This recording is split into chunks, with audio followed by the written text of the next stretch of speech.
नमस्ते दोस्तों, क्या हाल चाल है आप सबके। आज हम बात करने जा रहे हैं भारत और वेस्टइंडीज के बीच खेले जा रहे पहले टेस्ट मैच के तीसरे दिन की, जो कि एकदम रोमांचक रहा। जी हाँ, तीसरे दिन रविंद्र जडेजा ने भारतीय बल्लेबाजों के साथ मिलकर अपने तूफानी बल्लेबाजी से वेस्टइंडीज के खेमे में तबाही मचा दी है। तो आखिर टीम इंडिया का स्कोर अभी कितना है और कितने विकेट गिरे हैं, ये पूरी जानकारी हम आपको बताएंगे। लेकिन उससे पहले आप हमें कमेंट करके बताइए कि क्या पहले टेस्ट मैच को टीम इंडिया जीत पाएगी या नहीं। दोस्तों, जैसा कि आपको पता है, दूसरे दिन का खेल खत्म होने तक भारत ने अपनी पहली पारी में 5 विकेट के नुकसान पर 448 रन बना लिए थे। रविंद्र जडेजा 104 रन बनाकर नाबाद थे और नीतीश कुमार रेड्डी उनका साथ दे रहे थे। तीसरे दिन की शुरुआत हुई और सभी की निगाहें जडेजा पर थी। भारत की रणनीति थी कि पारी को और मजबूत बनाया जाए और 500 के पार स्कोर खड़ा किया जाए। हुआ भी कुछ ऐसा ही। तीसरे दिन का खेल शुरू हुआ और जडेजा ने जेडन सील्स की गेंद पर एक शानदार लॉफ्टेड कवर ड्राइव लगाकर दिन की पहली बाउंड्री जड़ी। नीतीश कुमार रेड्डी ने जोमेल वॉर्रिकन की स्पिन गेंद पर एक खूबसूरत स्वीप शॉट खेला। दोनों ने संभल कर बल्लेबाजी करते हुए स्कोर को धीरे धीरे आगे बढ़ाया। जडेजा ने खैरी पियरे की गेंद पर लगातार 2 चौके लगाकर अपने इरादे जाहिर किए। रेड्डी ने भी रोस्टन चेज की गेंद पर एक शानदार छक्का जड़ा। जडेजा ने जोहान लेने की गेंद पर सिंगल लेकर अपनी पारी को आगे बढ़ाया। नरेंद्र मोदी स्टेडियम में दर्शकों ने तालियों की गड़गड़ाहट के साथ उनका स्वागत किया। जडेजा ने अपने बल्ले को हवा में लहराकर इस खास पल को सेलिब्रेट किया। नीतीश कुमार रेड्डी भी पीछे नहीं रहे। उन्होंने जेडन सील्स की गेंद पर एक शानदार पुल शॉट लगाकर बाउंड्री जड़ी। दोनों ने मिलकर छठे विकेट के लिए 100 रनों से ज्यादा की साझेदारी की, जिसने भारत को मजबूत स्थिति में ला खड़ा किया। लंच के बाद वेस्टइंडीज ने वापसी की कोशिश की।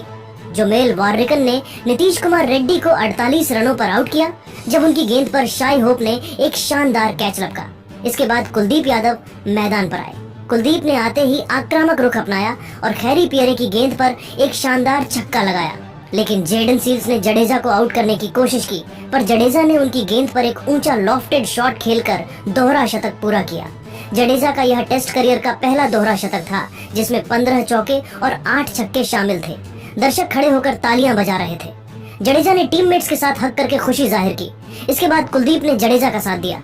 कुलदीप ने रोस्टन चेज की गेंद पर स्वीप शॉट लगाकर बाउंड्री जड़ी। जडेजा ने भी जोमेल वॉर्रिकन की गेंद पर एक शानदार लॉफ्टेड शॉट खेला, लेकिन खैरी पियरे ने कुलदीप को 32 रनों पर बोल्ड कर दिया। जसप्रीत बुमराह ने इसके बाद जडेजा के साथ मिलकर पारी को संभाला। दोनों ने वेस्टइंडीज के स्पिनरों को खूब परेशान किया। बुमराह ने अल्जारी जोसेफ की गेंद पर डिफेंसिव शॉट्स खेले, लेकिन जोहान लेने ने उन्हें 12 रनों पर आउट कर दिया।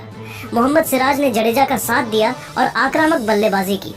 सिराज ने खैरी पियरे की गेंद पर एक शानदार छक्का लगाया। जडेजा ने भी 215 रन बनाए, लेकिन जेडन सील्स ने उन्हें आउट कर दिया जब एक शॉर्ट बॉल पर स्लिप में कैच हो गए। सिराज ने 25 रन बनाए, लेकिन जोमेल वॉर्रिकन ने उन्हें पवेलियन भेज दिया। निचले क्रम में कोई और बल्लेबाज नहीं बचा था, लेकिन भारत ने अपनी पहली पारी 512 रनों पर समाप्त की। इस तरह भारत ने अपनी पहली पारी में 512 रनों का विशाल स्कोर खड़ा किया। भारत की ओर से रविंद्र जडेजा ने सबसे ज्यादा 215 रन बनाए और नीतीश कुमार रेड्डी ने 48 रनों का योगदान दिया। अब वेस्टइंडीज की दूसरी पारी शुरू हुई और टैगनआरिन चंद्रपॉल के साथ जॉन कैंपबेल ओपनिंग करने उतरे। जसप्रीत बुमराह ने पहला ओवर मेडन फेंका, जिसने वेस्टइंडीज पर दबाव बनाया। चंद्रपॉल ने मोहम्मद सिराज की गेंद पर एक शानदार चौका लगाया। कैंपबेल ने कुलदीप यादव के खिलाफ संभल कर खेला। चंद्रपॉल ने रविंद्र जडेजा की गेंद पर एक ड्राइव शॉट खेला, लेकिन जडेजा ने कैंपबेल को 18 रनों पर LBW आउट कर भारत को पहली सफलता दिलाई। इसके बाद एलिक अथानाज और चंद्रपॉल ने पारी को संभाला। अथानाज ने नीतीश कुमार रेड्डी की गेंद पर एक कट शॉट लगाया। चंद्रपॉल ने बुमराह की गेंद पर डिफेंड किया। दिन के आखिरी सत्र में मोहम्मद सिराज को गेंद सौंपी गई, जिन्होंने एलिक अथानाज को 26 रनों पर बोल्ड कर दिया। इसके बाद ब्रैंडन किंग आए, लेकिन कुलदीप यादव ने चंद्रपॉल को 44 रनों पर स्टंप्ड आउट कराया। दिन का खेल खत्म होने तक वेस्टइंडीज का स्कोर 3 विकेट के नुकसान पर 112 रन था। शाई होप 15 और रोस्टन चेज 8 रन बनाकर नाबाद थे। दोस्तों, भारत ने पहली पारी में 512 रनों का मजबूत स्कोर बनाया है और अब गेंदबाजों ने वेस्टइंडीज की दूसरी पारी में 3 विकेट ले लिए हैं। जडेजा का दोहरा शतक तो कमाल का था। आपको क्या लगता है, क्या भारत इस टेस्ट को जीत पाएगा? अपनी राय नीचे कमेंट करके जरूर बताइए और ऐसी नई नई वीडियो के लिए हमारे चैनल को जरूर सब्सक्राइब कीजिए। धन्यवाद। दोस्तों, अहमदाबाद के नरेंद्र मोदी स्टेडियम में भारत और वेस्ट इंडीज के बीच चल रहे टेस्ट मैच का दूसरा दिन पूरी तरह से टीम इंडिया के नाम रहा। पहले दिन जहां मोहम्मद सिराज और जसप्रीत बुमराह ने कैरेबियाई बल्लेबाजों को धूल चटाई थी, वहीं दूसरे दिन भारतीय बल्लेबाजों ने कमाल कर दिया। केएल राहुल का शानदार शतक, शुभमन गिल की जिम्मेदाराना अर्धशतकीय पारी और फिर रविंद्र जडेजा व ध्रुव जुरैल की ऐतिहासिक साझेदारी ने भारत को 286 रनों की जबरदस्त बढ़त दिला दी। जडेजा ने नाबाद 104 रन ठोके, जुरैल ने 100 रन की पारी खेली और राहुल ने 100 रनों से भारत को मजबूत आधार दिया। वेस्ट इंडीज की गेंदबाजी पूरी तरह ढीली नजर आई और स्पिनरों ने 82 ओवरों में 4 विकेट के लिए 283 रन लुटा दिए। यह दिन भारत के लिए ऐसा था जैसे कोई तूफान आ गया हो। हर सेशन पर कब्जा और मैच को जीत की ओर मोड़ दिया। इसी धमाकेदार प्रदर्शन के बाद ऑस्ट्रेलिया के दिग्गज क्रिकेटरों ने भी दिल जीतने वाले बयान दिए हैं।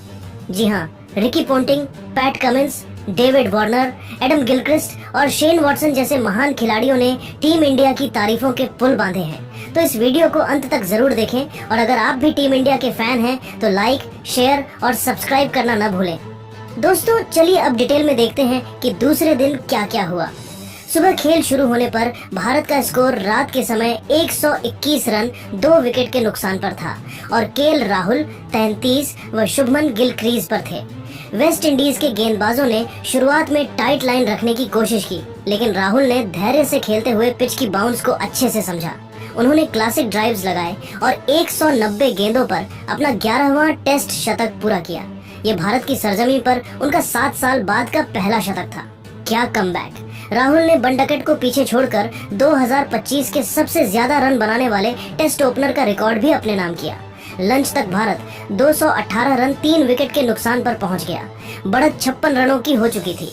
लंच के बाद राहुल को जस्टिन ग्रीव्स ने कैच कराकर आउट किया, लेकिन मैदान पर उतरे ध्रुव जुरैल ने तुरंत आक्रमण बोला। युवा विकेटकीपर ने मिड विकेट पर पुल शॉट्स लगाकर इरादे जाहिर कर दिए।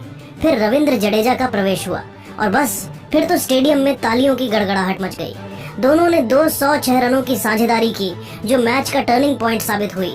जुरैल ने 190 गेंदों पर अपना पहला टेस्ट शतक जड़ा, 12 चौके और 2 छक्के के साथ। पंत की अनुपस्थिति में उन्होंने साबित कर दिया कि वे भरोसेमंद विकेटकीपर बल्लेबाज हैं। जडेजा ने तो कमाल कर दिया, वॉरिकन पर 5 छक्के जड़कर रिकॉर्ड बना दिया, जो MS धोनी के बाद किसी भारतीय का दूसरा सबसे ज्यादा है।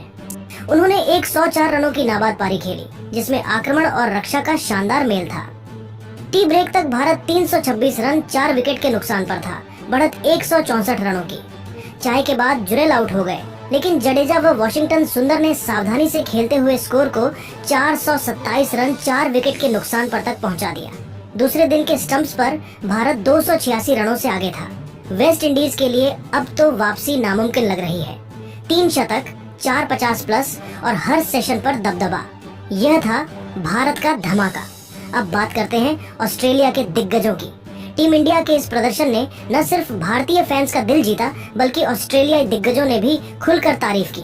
आइए सुनते हैं Ricky Ponting, Pat Cummins, David Warner, Adam Gilchrist और शेन वॉटसन के दिल छू लेने वाले बयान। ऑस्ट्रेलिया के महान कप्तान रिकी पोंटिंग ने सबसे पहले केएल राहुल की पारी की तारीफ की।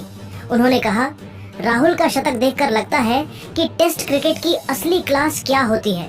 7 साल का सूखा खत्म करना, वो भी घरेलू मैदान पर, यह धैर्य और तकनीक का कमाल है। उन्होंने वेस्ट इंडीज के स्पिनरों को पूरी तरह पढ़ लिया और भारत को सेटल कर दिया। मेरे ख्याल से यह पारी भारत की बल्लेबाजी की गहराई को दिखाती है। हर बार कोई नया हीरो उभर आता है। पोंटिंग ने जडेजा जुरैल की साझेदारी पर भी बात की। यह 206 रनों की स्टैंड आधुनिक टेस्ट क्रिकेट का परफेक्ट उदाहरण है। जडेजा का आक्रमण, वो 5 छक्के और जुरैल का संतुलन, यह ऑस्ट्रेलिया को भी चुनौती दे सकता है। भारत ने वेस्ट इंडीज को मानसिक रूप से हरा दिया है।